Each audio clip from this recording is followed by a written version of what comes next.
The furnace was turned 7 times hotter. The strongest soldiers dropped dead at its mouth. Yet inside the flames, 3 men stood unharmed, and a 4th walked among them. Nebuchadnezzar gasped, "One like a son of the gods." But who was this 4th man? Was it an angel, a pre-incarnate Christ, or something even more mysterious?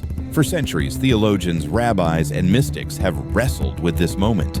It wasn't just a miracle, it was a revelation.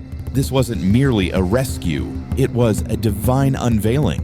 And what the king of Babylon saw may be far more than he understood. Because once you know who that 4th man truly is, the fire will never look the same again. They stood before the image, tall, golden, gleaming with the arrogance of empires, and refused to bow. 3 men known by their Babylonian names, Shadrach, Meshach, and Abednego, stood upright, while the multitude fell prostrate in worship of the idol erected by Nebuchadnezzar. The plains of Dura echoed with music, but their silence thundered louder. Their refusal was not political, it was prophetic.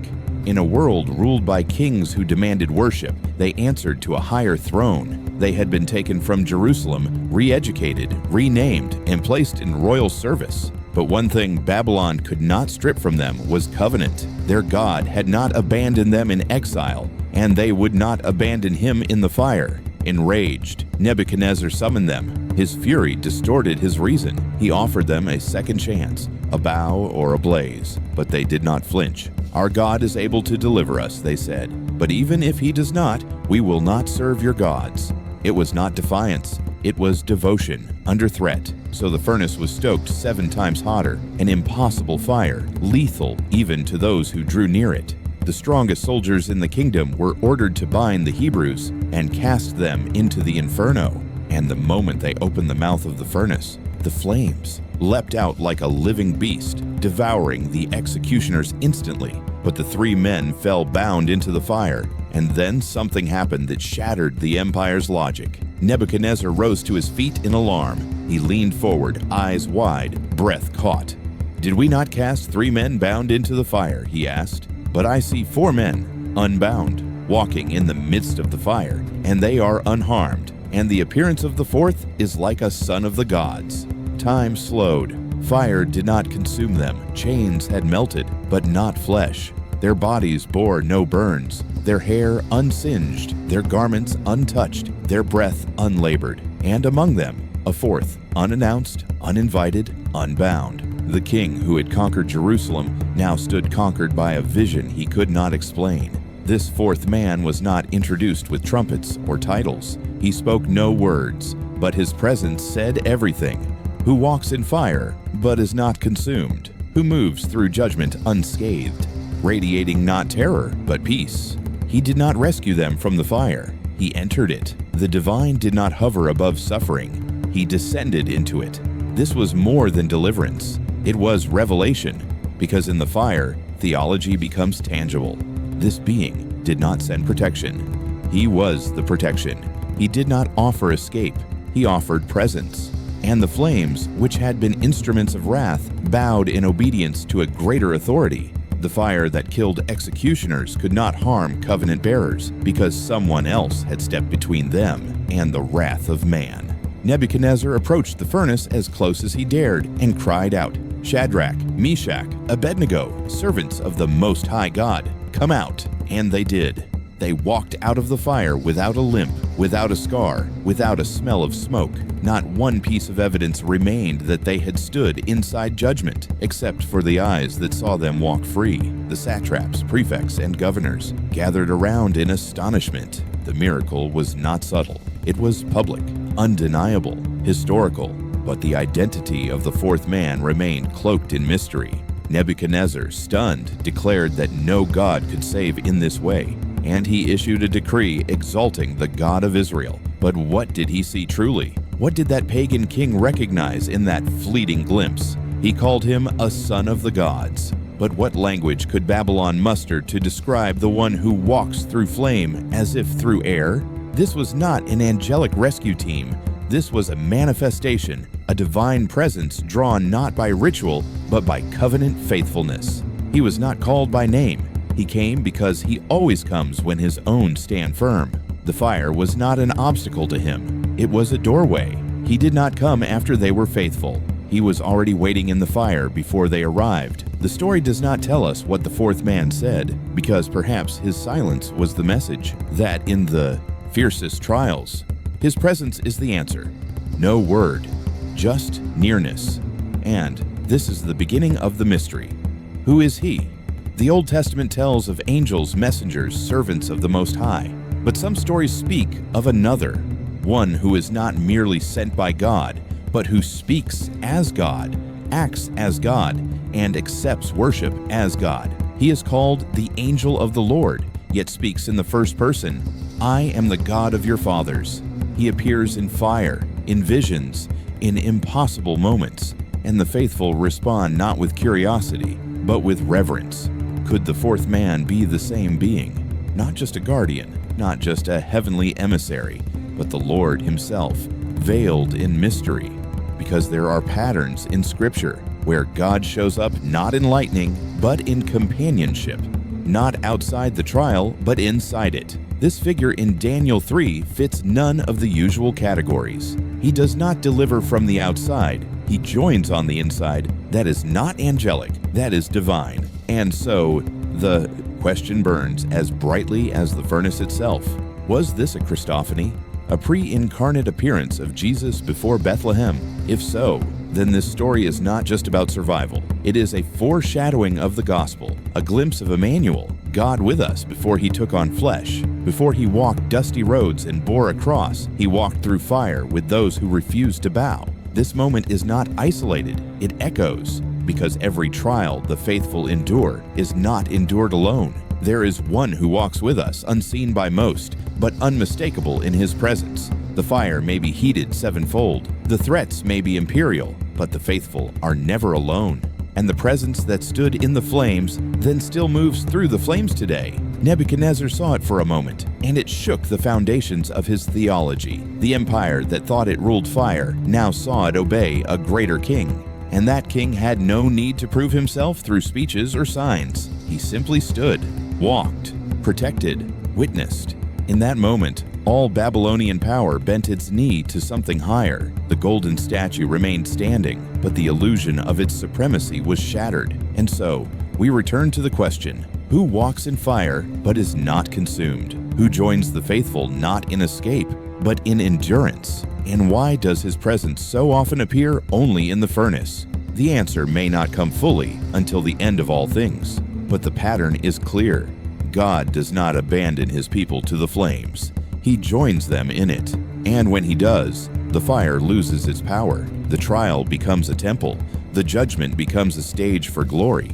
Because when the Son of God walks with men, the laws of nature kneel, and the fire that should have destroyed becomes the fire that reveals. Before we continue, if this content has blessed your life, like, comment, and share. Subscribe to the channel, and if you would like to bless the channel, click the Super Thanks button and leave an offering of any amount. Or become a member. That way, we can continue investing in research and improvements to bless your life even more. Nebuchadnezzar's voice cracked the silence that followed the miracle. The fourth is like a son of the gods. Spoken in Aramaic, the phrase bar elahin is shrouded in ambiguity, a term drenched in pagan cosmology, yet pierced by unexpected clarity. It did not carry the precision of Hebrew monotheism, nor did it rise from theological conviction. It was the reflex of a man who had seen something for which his worldview had no category. Babylon knew many gods, constructs of stone, gold, and mythology. Yet this fourth man walked through fire unbound, untouched, unshaken, and unafraid. He did not burn, and he did not bow. He did not emerge from the flames. He was already there. Nebuchadnezzar, a king who had built his empire on conquest and divine claim, saw a figure that transcended every idol he had ever worshipped. This was not Marduk. This was not Ishtar. This was something wholly other. But lacking the language of Israel, the king groped for meaning in the best terms he had. Bar elahin, son of the gods. A phrase as imprecise as it was profound. And yet, as the miracle echoed through the plains, Nebuchadnezzar's testimony shifted. Later, in retelling the event, he called the fourth man an angel. Was this a contradiction, a retreat into safer language, a rationalization after the fire cooled? Or did the king truly believe he had seen a messenger? The distinction mattered more to theologians than to him. For Nebuchadnezzar, the categories collapsed under the weight of what he had seen. A being more radiant than the furnace, more powerful than death, and more present than any idol he had ever forged. But to the people of the covenant, the identity of such a being was not merely mystery. It was revelation waiting to be decoded. The ancient Israelites understood that angels were not just spiritual assistants. They could wield swords, command armies, strike cities, and deliver the word of the Lord. But there was one figure among them who always stood apart: the angel of the Lord. Unlike other angels, this being spoke as God, not on behalf of as. When he appeared to Hagar in the wilderness, she called him the God who sees me. When he halted Abraham's knife over Isaac, the text says the angel of the Lord called out, but immediately speaks in the first person as the one who had seen his faith. At the burning bush, Moses heard the voice of the angel of the Lord, and yet Scripture records it as the very voice of God himself. I am who I am. This was no ordinary messenger. And when Joshua stood before the walls of Jericho, he encountered a figure who introduced himself as the commander of the army of the Lord. Joshua fell on his face and worshipped, and the figure did not stop him. No other angel in Scripture accepts worship. In fact, when John falls before one in Revelation, the angel rebukes him sharply. Do not do that. I am a fellow servant. Worship God. The angel of the Lord was different. He acted as God, spoke as God, received reverence as God, and yet he was distinct, sent, revealed, visible. Theologians call this a theophany, a visible manifestation of God to mankind. But within that category, many believe there is something even more specific: a Christophany, a pre-incarnate appearance of the Son, the Word before the flesh. Jesus, not yet born of Mary, but fully divine, fully present, stepping into time as the visible image of the invisible God.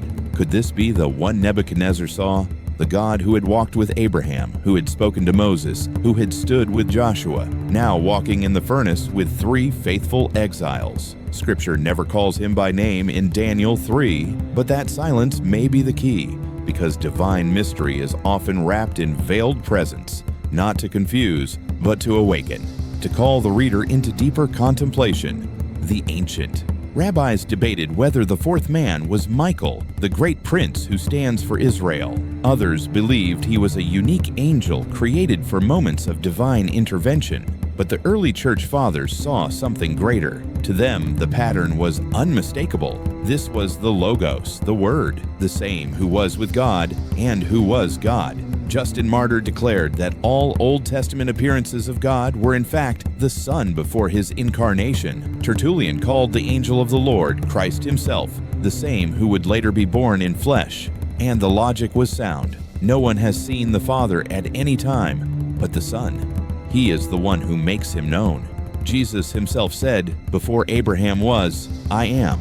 And when the Jews heard it, they picked up stones, not because they misunderstood him, but because they understood perfectly. He was claiming not to represent God. He was claiming to be God. So when we return to the furnace, we must ask, did God send a messenger, or did he come himself? Because the nature of this event, its intimacy, its silence, its power, bears the signature of one who does not simply command deliverance, but becomes the deliverer, a fireproof intercessor, a divine companion, a redeemer not in theory, but in form. And there is one more clue, subtle but stunning. The fourth man disappears after the 3 emerge. He does not speak. He does not ascend. He does not stay behind. He vanishes, because he was not there for the spectacle. He was there for them. Once their deliverance was complete, he withdrew. Just as he had done with Hagar, just as he did with Manoah, with Jacob, with Abraham. He appears, fulfills, and departs, because his role is not to be seen by crowds, but to stand with the faithful. And if this is true, if the fourth man is indeed the pre-incarnate Christ, then the gospel began far earlier than Bethlehem. It burned in the fire of Babylon. It echoed in the language of a pagan king, and it revealed something essential about God's nature, that he does not watch from a distance, but draws near, that when his people are thrown into judgment, he does not send a shield. He becomes one. and that the Son of God, before he bore thorns, before he bore nails, first bore fire, not for glory, but for presence, not for acclaim, but for covenant. The phrase bar elahin may have been imperfect, but it was not incorrect, because in that moment Nebuchadnezzar saw more than he understood, a son of the gods, radiant beyond fire, present beyond fear, a shadow of the one who would one day walk into the ultimate furnace, death itself, and come out leading captives in his train. The fire could not consume him then, and it will not consume him now. The one who walked with them still walks today, and the question remains not whether we will face the flames, but whether we will recognize the presence that meets us there. Throughout the sacred record of Scripture, there are moments when heaven brushes earth, not through storm or spectacle, but through the sudden appearance of a figure both veiled and blazing, named not in thunderous clarity, but with the enigmatic title, the Angel of the Lord. He comes without trumpet, yet leaves behind altars. He arrives without warning, yet alters destinies. And each time something holy unfolds, not because a message was delivered, but because God himself had drawn near. He is not like the angels who serve from a distance, dispatched with scrolls and seals. This figure speaks in the first person, claims divine prerogatives, and accepts the reverence that no created being would ever dare receive. The earliest encounter is with Hagar, the Egyptian servant girl, cast out into the wilderness. Alone and despairing, she is met by the angel of the Lord, who calls her by name and promises a future for her unborn son. The text says, "She gave this name to the Lord who spoke to her. You are the God who sees me." Genesis does not correct her because the one who spoke was not merely sent. He was the Lord. Again, at Mount Moriah, Abraham raises the knife over Isaac. But before the blade can descend, the angel of the Lord cries out, "Do not lay a hand on the boy. Now I know you fear God, because you have not withheld your son from me." From me. The speaker is not a witness. He is the one to whom the sacrifice was owed. And then, perhaps the most iconic encounter, Moses at the burning bush. The text says the angel of the Lord appeared to him in flames of fire from within a bush. But as Moses draws near, the voice that speaks declares, "I am the God of your father, the God of Abraham, the God of Isaac, and the God of Jacob." The ground becomes holy. Moses hides his face, and the one who speaks is not a messenger. He is the I Am. These are not isolated anomalies. They are threaded through the narrative like stars aligned in a hidden constellation. Gideon, trembling in the winepress, is visited by the angel of the Lord. After receiving the promise of victory, he brings an offering. Fire consumes it, and the figure departs upward. Gideon cries out, "Alas, sovereign Lord, I have seen the angel of the Lord face to face." He feared death because he knew what he had seen, the divine. Later, Manoah and his wife, the parents of Samson, are visited by a man they believe to be a prophet. But when they offer a burnt offering, fire ascends from the altar, and the visitor rises with it, vanishing into flame. In awe, Manoah says, "We are doomed to die. We have seen God." These are not poetic misunderstandings. They are the recognition of something far greater than an angelic envoy. They are encounters with a presence that bridges heaven and earth, that carries both the title of angel and the essence of I Am. The term Malach YHWH, angel of the Lord, can be misleading to modern ears. For in Hebrew, Malach means messenger, but not necessarily a being with wings or radiant garments. It is a title of function, not nature, and when that function is fulfilled by God himself, the lines blur intentionally because this figure is not simply one who speaks about God.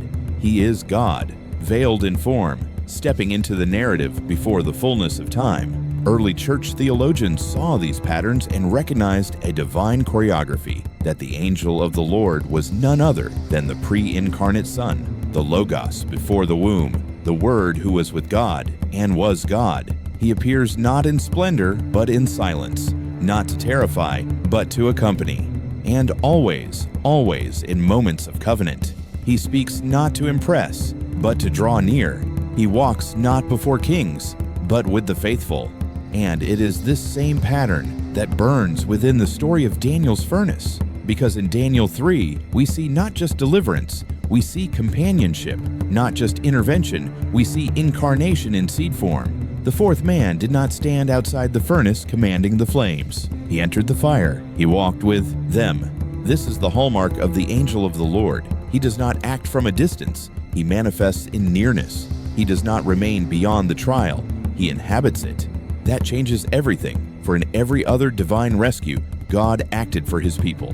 But in these moments, he acts with them. He descends, he joins, he becomes. And this changes the trajectory of theology itself. Because the God who intervenes from heaven is mighty, but the God who steps into fire is intimate. The God who sends angels is majestic, but the God who comes as the angel is incarnational. This is not just the God who thunders from Sinai. This is the God who walks in gardens, who eats with patriarchs, who wrestles with Jacob until dawn breaks and blessing flows. The angel of the Lord always arrives at the intersection of divine promise and human impossibility. And when he does, the natural order yields. Fire does not burn. Bushes are not consumed. Wombs long barren conceive. And even death must wait its turn. What Nebuchadnezzar saw was not merely an angelic anomaly. It was an echo of these ancient moments, reverberating forward through covenant history. The God who had appeared to Moses in a flame now stood in fire again, not for spectacle, but for solidarity.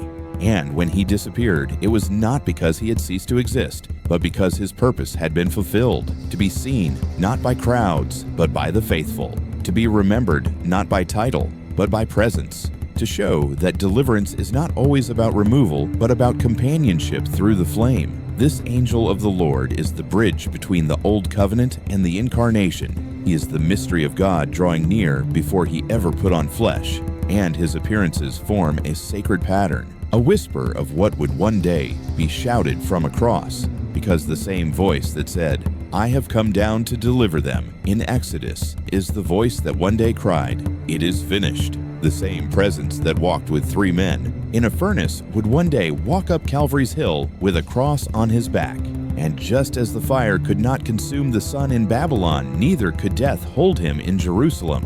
The angel of the Lord does not simply guard the faithful, he walks with them. He is not just a messenger of the covenant. He is the covenant in motion. And every time he appears, he leaves behind not just awe, but a trail of transformed lives. The question is no longer whether he exists, but whether we will recognize him when he walks beside us in silence, in the fire, in the wilderness, in the garden, in the breaking of bread. For the angel of the Lord has never stopped appearing. He has only changed the name by which we know him, and that name is Jesus. Fire is never passive in the hands of God. It is never ornamental, never incidental, never a backdrop to divine activity. It is the activity. From Genesis to Revelation, fire is the thread that binds together judgment, holiness, revelation, and presence. It consumes sacrifices, ignites mountains, surrounds thrones, and speaks from within bush and whirlwind. In the scriptures, fire is not simply flame, it is a force of divine decision. It either devours or purifies. It either signals wrath or unveils glory. And when God himself steps into fire, he is not responding to it. He is commanding it. That is why the fourth man in the furnace is more than a protector. He is more than a deliverer. He is the Lord of fire. He does not simply withstand the heat. He walks through it, untouched, unhurried, undiminished. And the flames, which had been turned up 7 times hotter to devour the faithful, bow to his presence like servants recognizing their master. The fire had killed the guards. It had been designed as a final verdict, a weapon of empire, a sentence of obliteration. But instead, it became a sanctuary, because fire that meets divinity does not burn, it bows. And the one walking in the midst of that furnace did not need to push back the flames. They knew him. They had seen him before. At Mount Sinai, when the mountain trembled and the smoke rose like a furnace, the fire was the theater of God's arrival. The people could not draw near. Even Moses trembled with fear. And yet the fire was not chaotic. It was majestic, controlled, purposeful. Later, Elijah would call down fire from heaven to consume a sacrifice drenched in water, and the fire obeyed. It did not linger. It did not spread to the people. It targeted what was appointed and vanished. In 2 Kings 1, fire falls from heaven to consume soldiers who come arrogantly before a prophet, not once, but twice. And again, the fire obeys. It is judgment, but not random. It is holy, and it answers only to the one who is holy. And then we recall the burning bush, a miracle not because it burned, but because it was not consumed. A fire that had a message, a fire that knew when to stop. It was there that the voice declared, "I have come down to deliver them." The fire was presence before it was protection, and it is in that pattern that we return to the furnace in Babylon. Shadrach, Meshach, and Abednego stood for righteousness and were sentenced to death by flame. But when they fell into the fire, they did not fall alone. The fourth man was there. He did not descend from the heavens visibly. He was simply there, as if he had been waiting. And the fire that should have killed them became the place of revelation. This is not allegory. It is theological precision, because the Son of Man does not enter judgment to be spared. He enters to reign. The fire is his servant, his throne, his garment. In Daniel's own vision years later, he sees a scene of celestial majesty, thrones set in place, the Ancient of Days taking his seat, his clothing white as snow, his hair like pure wool, and his throne ablaze with flames. A river of fire flows out from before him, and into this fiery throne room, Daniel sees one like a son of man approaching. He is given authority, glory, and sovereign power. All nations worship him. His dominion is everlasting. His kingdom will never be destroyed. This figure is not an angel. He is not a prophet. He is divine. And he comes through fire to stand before the judge, not as an accused, but as an heir. The fourth man and the Son of Man are one and the same. Their authority is not borrowed. Their glory is not reflected. It is inherent. And in both scenes, the furnace and the vision, the fire does not consume. It reveals. It testifies. Because when the Son of God steps into fire, he does not enter a hostile element. He steps onto familiar ground. He is not threatened by it. He is enthroned upon it. Isaiah once asked, "Who among us can dwell with the consuming fire? Who among us can dwell with everlasting burnings?" The implied answer is no one, except one. Only one has ever made his home in the midst of flame. Only one has ever commanded it with a whisper. When John the Baptist declared, "He will baptize you with the Holy Spirit and with fire," he was not speaking of emotional fervor. He was announcing a cleansing power, a divine indwelling that would come from one who had already mastered flame. And at Pentecost, when tongues of fire descended on the disciples, it was not fire of wrath, but of anointing, because the Son had already passed through the fire of judgment on their behalf. He had stood in the flames with the faithful before, and now he would send fire into the hearts of all who followed him. That is the pattern. That is the reversal. Fire in the Old Testament separated, holy from unholy, sacred from profane. But fire in the presence of the Son becomes union. Revelation, communion. The fourth man does not cancel the fire, he transforms it. He takes what was meant for death and makes it a sanctuary. And what's more, he does not stand still. He walks.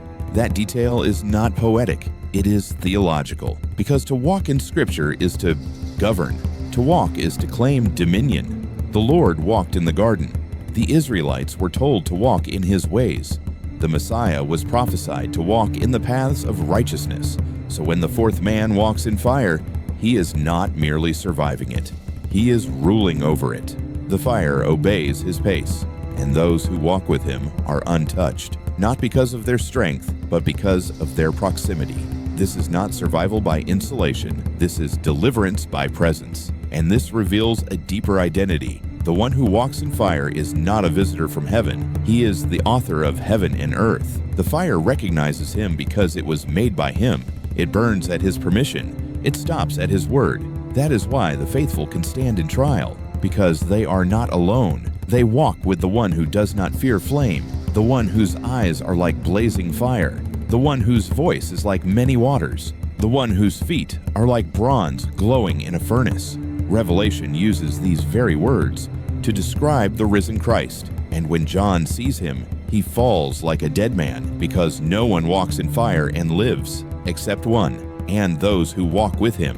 In the end, the fire does not define the faithful. The fire defines the Lord. He is the God of flame, the King of judgment, the light of presence. He does not wait on the other side of trials. He steps into them, turning furnaces into altars and ashes into glory. And when he walks, fire bows, judgment yields, and deliverance becomes not a distant hope, but a living person. The furnace in Babylon has been painted into children's books, softened into bedtime stories, and reduced to a tale of moral bravery, a parable of standing tall while others bow. But this story was never meant to be safe. It is not a fable of heroism. It is a fault line in the earth where heaven cracked open and revealed a presence so holy that even fire bowed before it. To call it merely inspirational is to miss its weight. This was a moment when history paused and eternity stepped in. 3 men stood on the edge of death, not with the assurance that they would survive, but with the conviction that obedience was greater than outcome.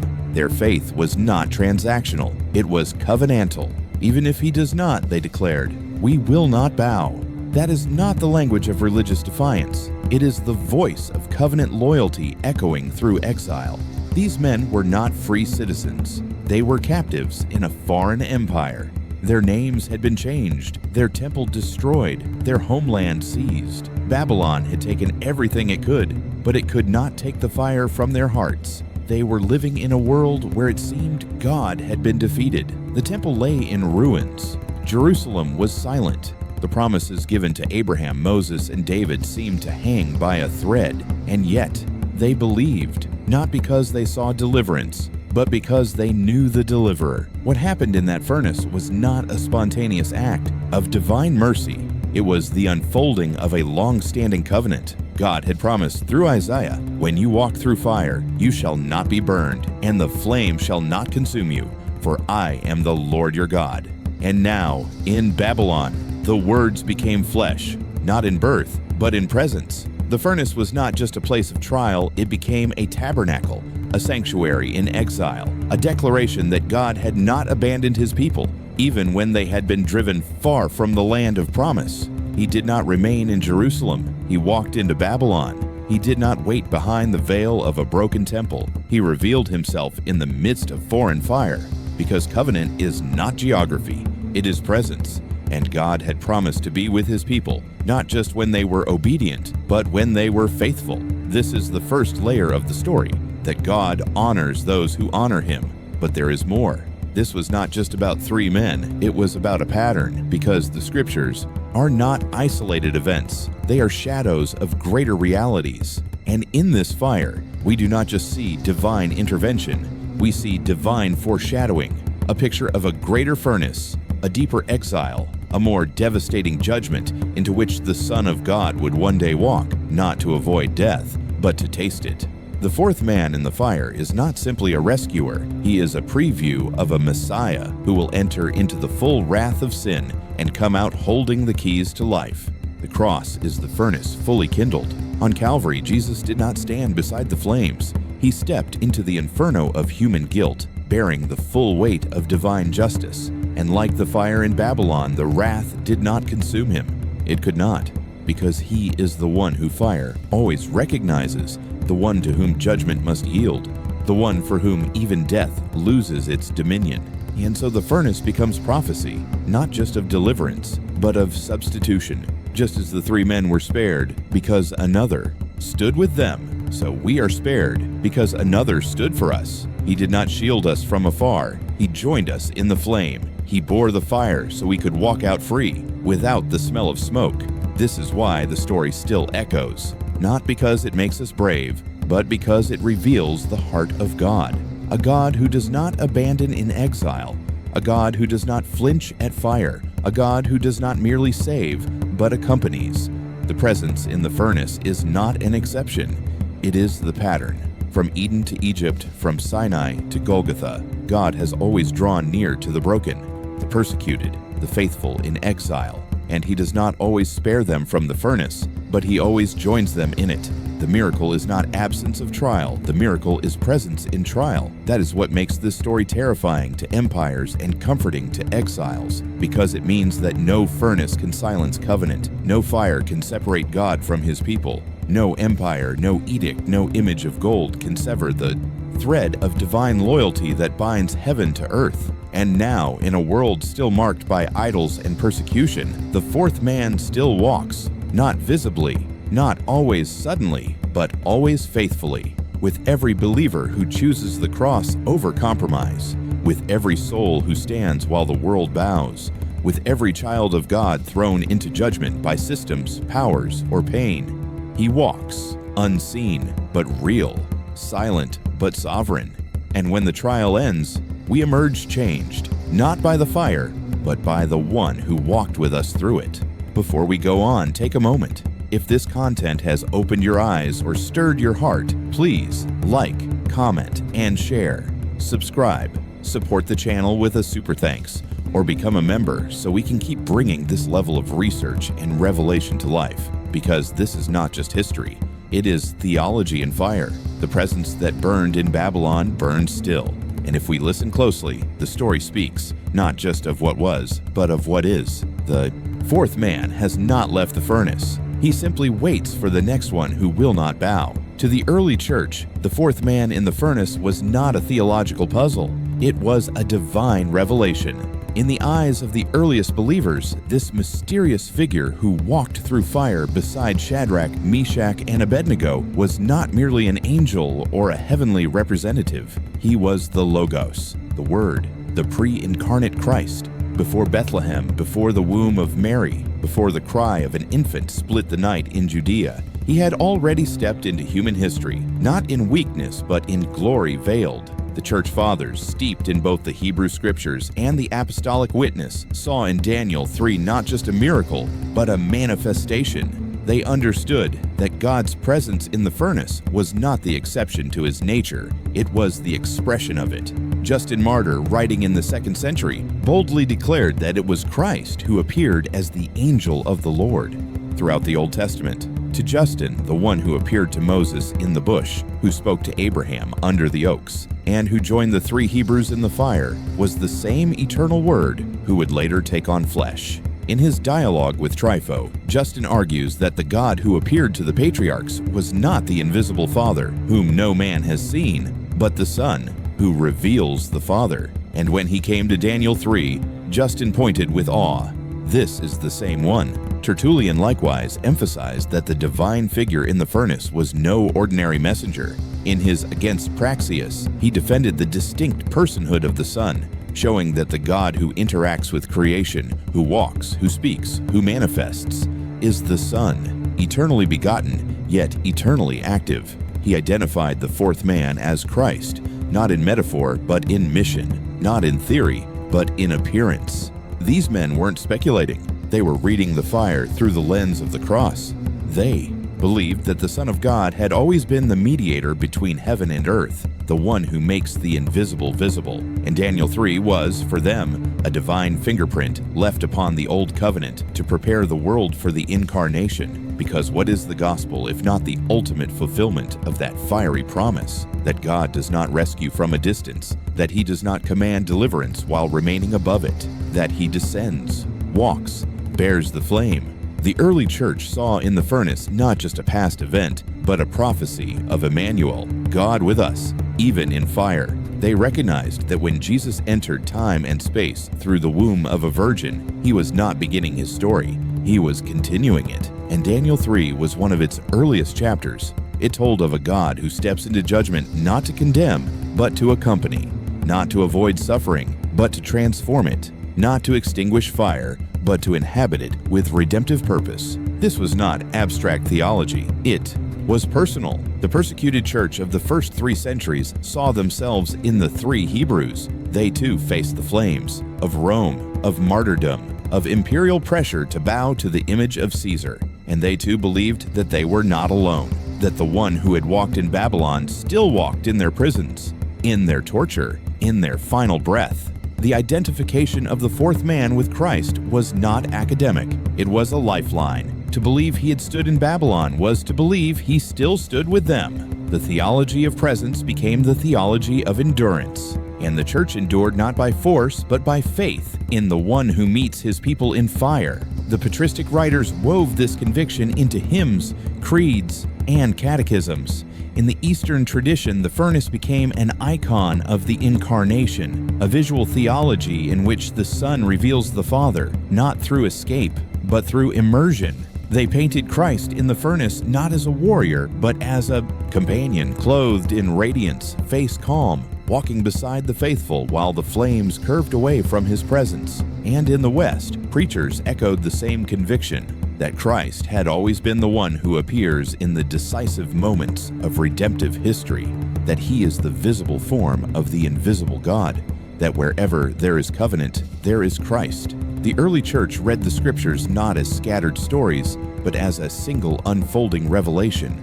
The God who visited Eden, who wrestled Jacob, who called from the bush, who stood with Joshua, who walked in Babylon, that God had now come in flesh, and his name was Jesus. That is why they loved the furnace story, because in it, the character of God is not inferred, it is unveiled.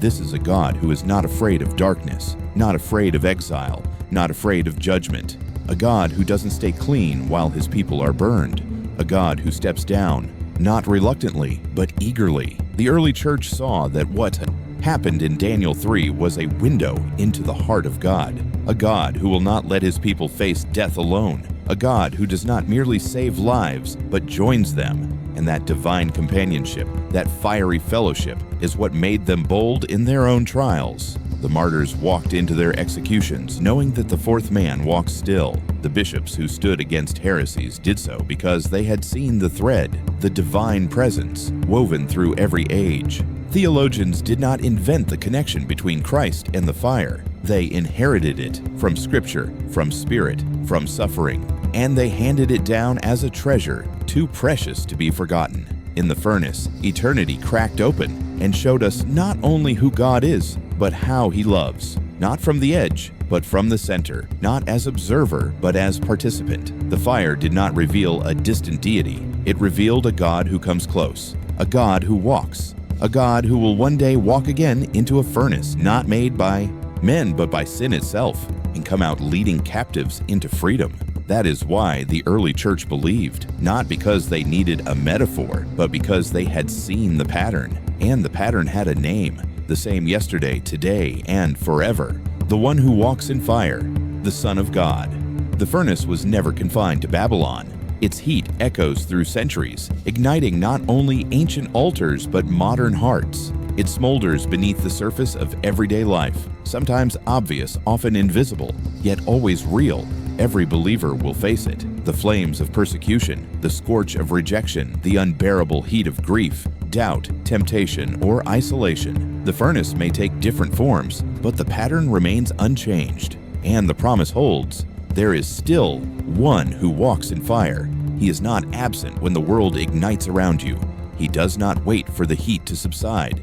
He enters it, stands in it, walks beside you through it. And this is not the compassion of a distant deity, nor the sympathy of a passive observer. It is the active solidarity of the same fourth man who stood in Babylon's blaze. Revelation does not describe a gentle Jesus with folded hands. It speaks of one whose eyes are like blazing fire, whose voice roars like many waters, whose presence shakes the heavens. The Jesus revealed to John is no stranger to judgment, no foreigner to trial. He is fire, refining, purifying, illuminating. His eyes burn not to destroy, but to see through every illusion, every pretense, every idol. He walks not above the flames, but within them. And wherever there are people who refuse to bow to the idols of this world, he is near. The idols may no longer be golden statues on plains, but they are no less real. Comfort, compromise, acclaim, control. Every age builds its own images and demands allegiance. And every age raises furnaces to threaten those who refuse. Yet the story repeats itself. The faithful stand, the fire roars, and the fourth man enters, not to deliver by avoidance, but to deliver by presence. He does not always extinguish the fire, but he makes it holy. He does not always prevent the trial, but he transforms it into testimony. This is the unchanging character of God, not safety, but nearness. Not escape, but endurance. Not distance, but incarnation. And so, the flames that once terrified now become sacred, because he is in them. He walks with the weary mother praying over a sick child.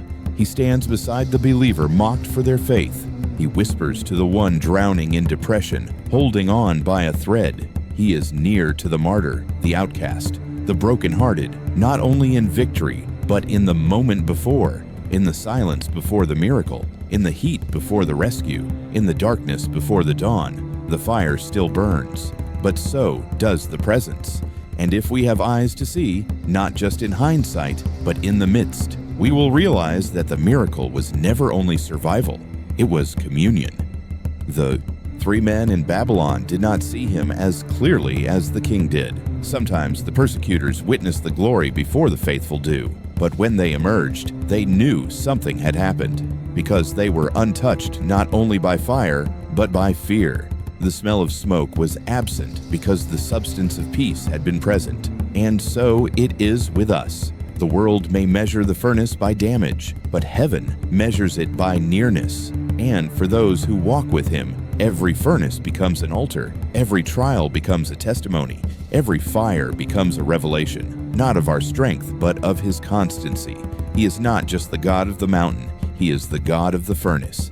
And he has not changed. He is the same yesterday, today, and forever. When Stephen saw the heavens open, he saw Jesus standing, not sitting, at the right hand of the Father, standing not in rest, but in readiness, standing in solidarity with his witness, as if to say, you are not alone in this fire. And to every believer since, that same promise is given. You are not alone. He walks still, through every loss, through every betrayal, through every fear. The fires will come, but they will not have the final word, because the flame still obeys him. The fire still remembers his feet, and the Son of God still walks where the faithful stand. So if the furnace is where you find yourself, do not fear. Lift your eyes. Look again. He is there, silent perhaps, but present, always present. And when the time is right, you will walk out, not burned, not broken, not abandoned, but changed. Because the fire that could have destroyed you became the place where you met the one who is fire and yet is not consumed, the one who still walks in flames.